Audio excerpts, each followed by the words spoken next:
Hello everybody and welcome back to another episode of Minecraft Let's Play series. As you can see behind me, I did a little bit more work. The mob system, I covered it up all the way. Added sort of a third layer of texturing. I'm not quite sure what to do with the roof yet. I don't know if I want to add like a pyramid or like put a beacon on top of it or something. But I still have it just plain flat right now. I'm not sure what to do with it. And down here, I was really sick of this thing just being out in the open. So I started covering up the little cactus farm we have going, which is absolutely cranking overtime because I never use it. But yeah, just something to cover it up. So we kind of got like this cool pyramid kind of thing going. Some plants for the planters all around dotted. Just something to cover up it because it was absolutely ugly. And I did also make an actual proper entrance down to the bottom of this creeper farm. Yeah, you can see I have that just sort of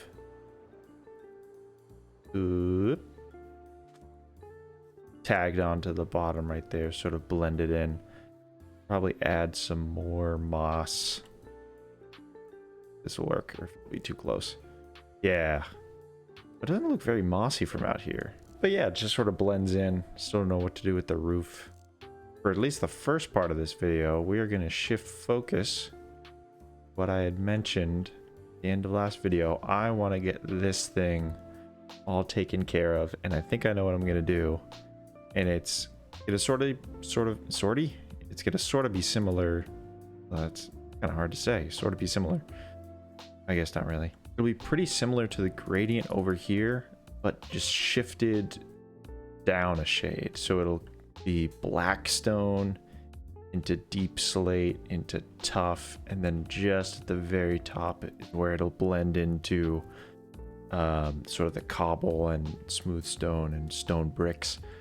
And I want it to look less natural like that, so it'll be more structural because obviously our building's sitting on it, so it'll probably be less smooth stone and raw black stone and raw deep slate, and more of the bricks and the smooth or polished varieties and stuff like that, just to give it some more structure as it is holding up this gigantic building. So we're essentially, what we're gonna do is we're just gonna follow the profile stepped inward all the way down into the mountain, and just to give it some real nice sort of roots, and it looks like it's actually truly chiseled into the mountain, whereas now it kind of looks like it's just precariously dangling on it.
Ooh, yeah, I like it. I like it a lot.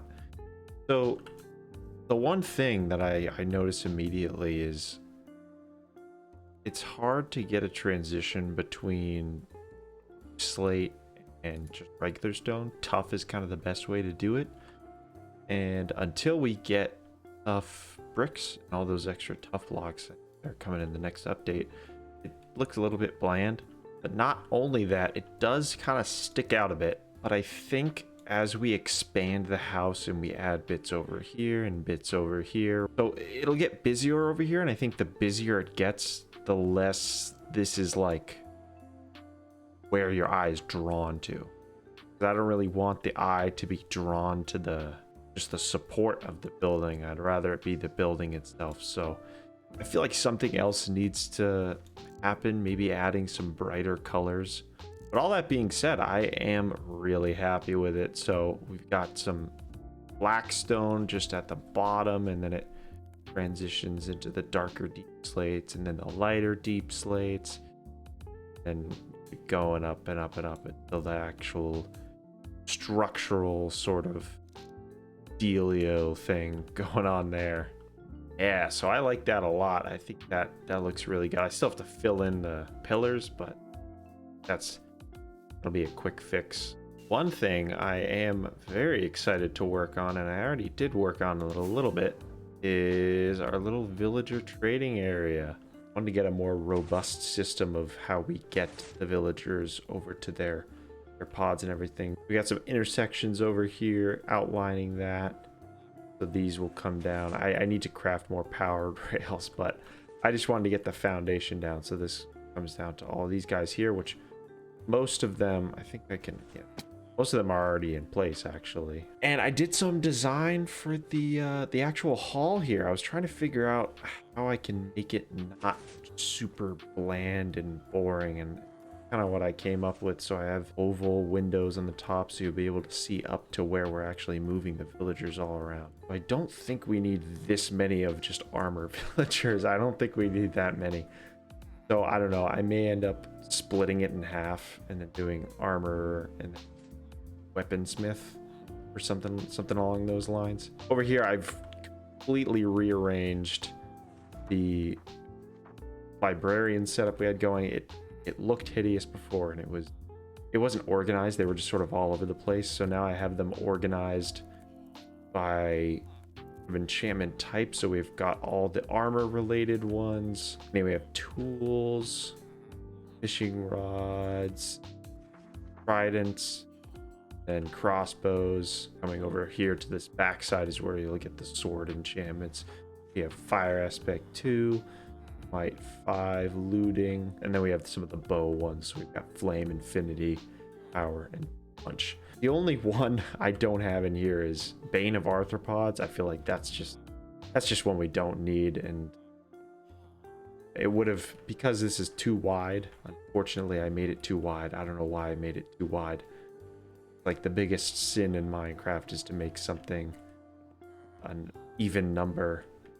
It's terrible, it's awful, but it would have meant that we would have had to have one extra on that side of that side, and then it just wouldn't have been symmetrical. And it would have annoyed me so much if we had that. Anyway, this is actually a chiseled bookshelf, so when we trade with them and we have extra that we don't actually need to use, I can just pop them right in there, and then when I come back, if I need a specific enchanted book, I can just grab them outside of the chiseled bookshelf. That sort of will double as a bit of decoration as well as functional storage for everything. Got the farmers doubled up in here. This was, it's definitely cool. You can flip out, but from a functionality perspective, I don't know. I kind of wish I had just done one big wall of them, and I would like to probably swap these out with glazed terracotta. It'll just look better. The next thing I'll get started on is finishing off this hallway. I want to get this all done because this is probably the next section I have the most completed, and probably the one I'll be visiting the most is for the enchanted books. So I do have an idea for this room. I think it'll look really cool. Because this is near all of the enchanting book villagers, I sort of want it to feel a little, I don't know if whimsical is the right word, but a little more brightly colored than just the earthy tones that are everywhere else in this build. So I'm going with sort of a mixture of, what is this, cyan concrete, then I'll sprinkle in some warped stem, maybe even the warp. Yeah, that looks pretty good. I think that looks fine. Kind of sprinkle some stuff in like that just to add some texture. I think it might look pretty good, and then we'll wrap that around.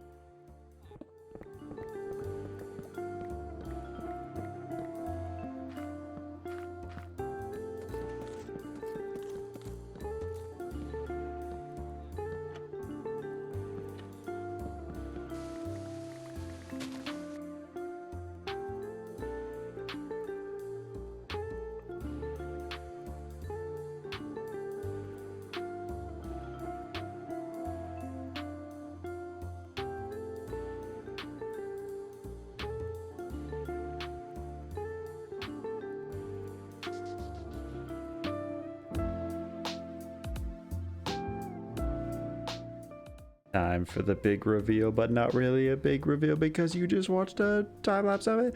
Oh, I like it. I think it looks really cool. I've really been enjoying the building I've been doing lately.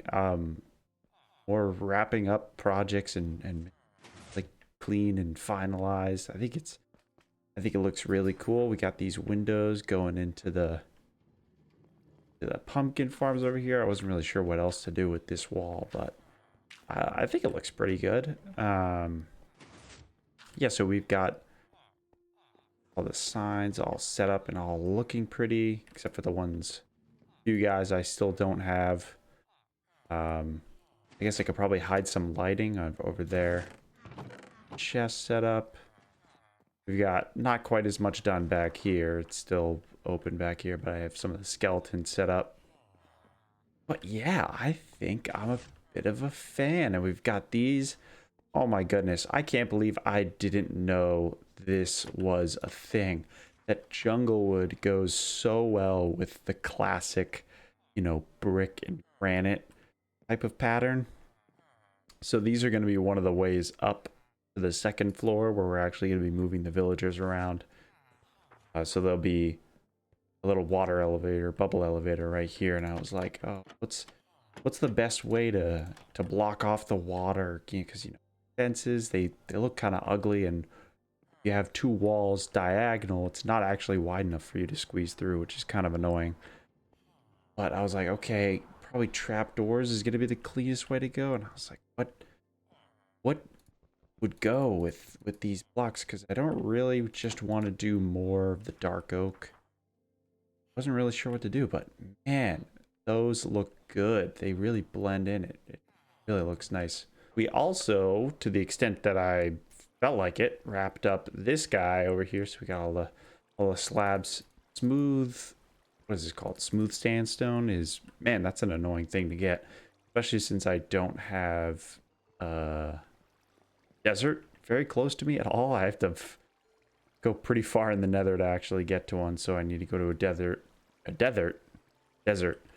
mine sand, craft sandstone, and then smelt it, and then craft it into slabs and then place it. It's a process for probably one of the smallest, simplest builds in my world, but pretty cool one. I think it looks pretty good. Yeah, and one thing, if I hop up here, gonna hear that if we hang out up here. Go down here. Or I guess let's just... Oh yeah. Up here's good. Up here's good. Oh, okay. Yeah, I started laying out, I think, where the paths are gonna go. I don't know what I quite want to do yet with the paths. I don't know if I want to do like path blocks with like coarse dirt and mud all like mixed in to have more of a natural one, or if I want to do like gravel and cobblestone and stone kind of. I'm leaning more toward natural because I don't think I've ever done like natural paths like that. I think I always do gray palette, but there's already so much gray palette in this area between that monument and underside of our humble abode here. But yeah, so we've got some splitting. So that's the main entrance, I guess, technically, of our actual house. you want to walk into it. So this comes down here, and I kind of want it to wrap around this little pond. Because this pond, it's really cool. It has this hill next to it, so I think I might terraforming around here and do a little waterfall. Gonna wrap nicely around it, and then it goes over there to the spider farm. It'll go over across this way to a nice bridge over to that whole area. It goes down that way to the portal and the lime farm, and also wraps this way where there'll be a little bridge going to the mushroom farm, and I'll probably over that way is maybe where I'll put my tree farm. That's where I'm thinking. Initially, I was thinking of kind of hollowing out this mountain and hiding it underground, but when I first started this series, I wanted to avoid as much underground building as possible, like doing big, kind of ugly farms. It's so easy to just bury them underground, but sort of as a design challenge and to make my world look a little more lived in, I guess. I wanted to have them above ground and actually have to figure out, okay, how do I cover this up and make it look good and fit in with the world? And it's definitely been, I mean, I haven't done it that much. I've really only done that and that. I guess that too. I've only done it a couple times, but I'm really enjoying it. There's a lot less digging of big holes and more trying to figure out designs and gonna look best. Like, this doesn't really make a lot of sense. It doesn't really make sense to have a sort of desert temple-y thing there right next to the jungly monument, but I feel like if tie that villager thing in somehow with those two, then it'll all sort of blend together and look a little more cohesive. But anyway, that's going to do it for today's episode. Thank you guys all so much for watching. Be sure to like and subscribe and all that super fun, super cool stuff. I'll see you guys in the next one. Bye-bye.